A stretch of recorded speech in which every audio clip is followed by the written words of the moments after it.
నమస్తే, welcome to our channel. నేను మీ పద్మావతి. ఈరోజు మనతో పాటు ప్రముఖ ఆధ్యాత్మికవేత్త మరియు వాస్తు జ్యోతిష పండితులు శేషగిరిరావు గారు ఉన్నారు.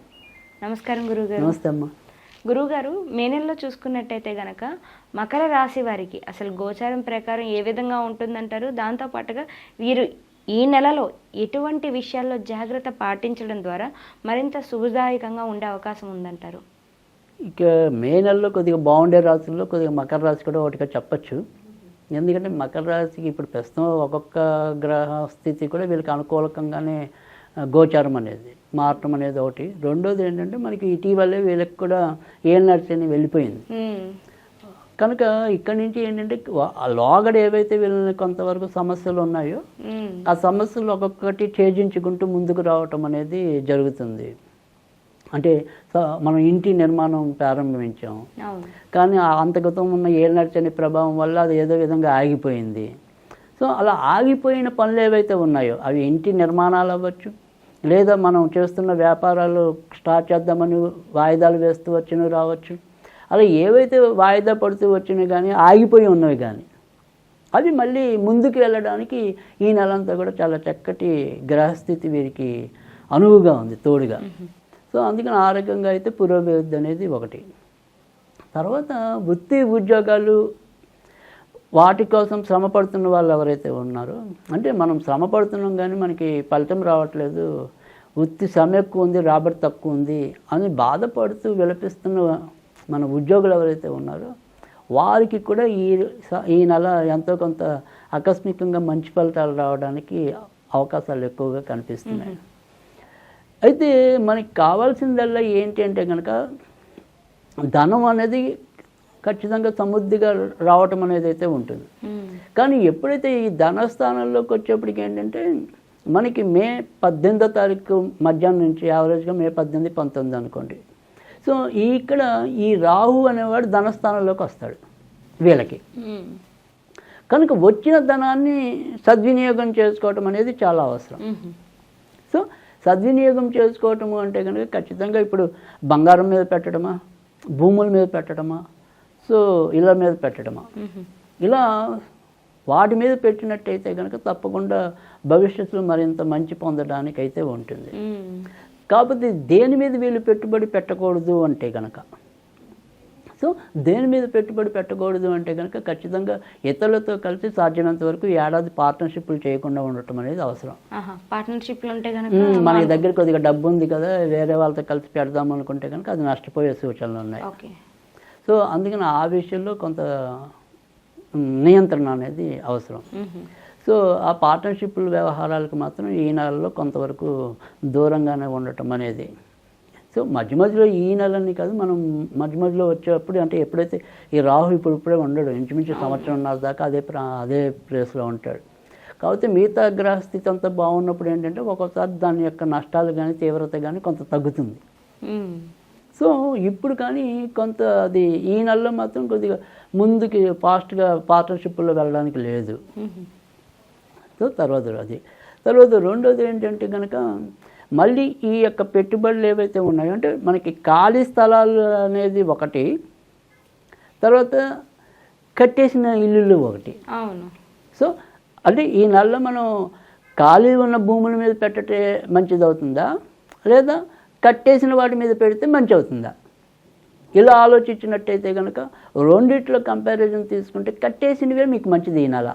ఒకవేళ ఏమైనా పెట్టుబడి పెట్టాలి అనుకుంటే భూముల జోలికి వెళ్ళేదానికన్నా కూడా ఆల్రెడీ కన్స్ట్రక్షన్ అయిపోయిన వాటి జోలికి వెళ్తే ఇంకొద్దిగా లాభం ఎక్కువ ఉంటుంది. గురుగారు, ఇందులో నాది ఇంకొక సందేహం ఉందండి, అడగమంటారా?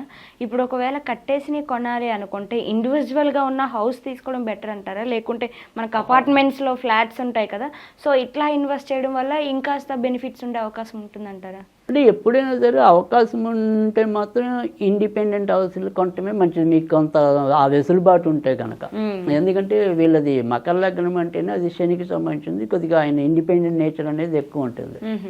సో అపార్ట్మెంట్స్ కన్నా కూడా ఎక్కువగా ఇండిపెండెంట్ హౌసెస్ అలాంటివి, లేదా కొద్దిగా గ్రూప్ హౌస్లు లాంటివి, మరీ అపార్ట్మెంట్ కాకుండా మరీ ఇండిపెండెంట్ హౌస్ కాకుండా కొన్ని గ్రూప్ హౌస్లు ఉంటాయి కదా, అంటే ఫ్లోర్కి 2 ఇళ్ళు అని అలా ఎక్కువ లేకుండా ఉంటాయి. సో అంటే ఇండిపెండెంట్ హౌస్ దొరికితే మంచిది. ఒకవేళ మరీ అలా వెళ్ళలేమనుకుంటే కనీసం గ్రూప్ హౌస్. ఓకే, ఇట్లా తీసుకోవడం బెటర్ అంటారు అన్నిటికంటే, అపార్ట్మెంట్స్ కంటే.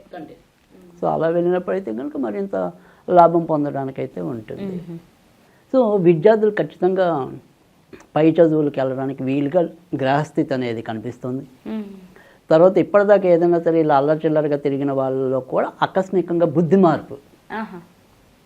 అయ్యో ఇన్నాళ్ళు మనం టైంని పాడు చేసాము, ఇంక నుంచి సద్వినియోగం చేసుకోవాలి అనే ఒక తలంపు రావటం, ఆ రకమైన వెసులుబాటు కూడా ఇప్పుడు ప్రస్తుతం అయితే కనుక విద్యార్థులకి కనిపిస్తుంది. ఇక మరి కొత్తగా పెళ్లి కావాల్సిన వాళ్ళు ఎవరైనా ఉంటే కనుక ఈ నెలలో వీరికి కూడా ఎక్కువ శాతం మంచి ఫలితాలు ఉంటాయి. అయితే అది మే 2వ భాగం నుంచే ఎక్కువ మంచి ఫలితాలు ఉండటం అనేది అయితే ఉంటుంది కనుక వాటికి సంబంధించిన ప్రయత్నాలు కూడా మొదలెట్టుకోవచ్చు. ఇక విదేశాలకి వెళ్ళాలి అనుకునే వాళ్ళకి ప్రస్తుతం అయితే కనుక అక్కడికి వెళ్తే మరీ మంచి భవిష్యత్తు ఉంటుందని చెప్పడానికైతే లేదు. అంతంత మాత్రంగానే ఆశ పెట్టుకుని వెళ్ళాలి తప్ప బాగా శ్రేయోదాయకంగా అయితే మాత్రం లేదు. సో వెళ్ళాలి అనుకుంటే మాత్రం మనకి మే 14 తర్వాత నుంచి దానికి సంబంధించిన ప్రయత్నాలు అయితే చేసుకోవచ్చు. ఇది మనం బయటికి వెళ్ళే వాళ్ళ కోసం. ఇక మిగతా రాజకీయ రంగం వాళ్ళకైతే కనుక అంతంత మాత్రంగానే ఉంటుంది. పదవులు ఏవైనా సరే దగ్గరదాకా వచ్చి పొందలేని పరిస్థితి కూడా ఉంటుంది. తర్వాత వచ్చేప్పటికి సినిమా రంగం వాళ్ళకి పర్వాలా, ఎక్కువ శాతం మంచి ఫలితాలు ఉంటాయి.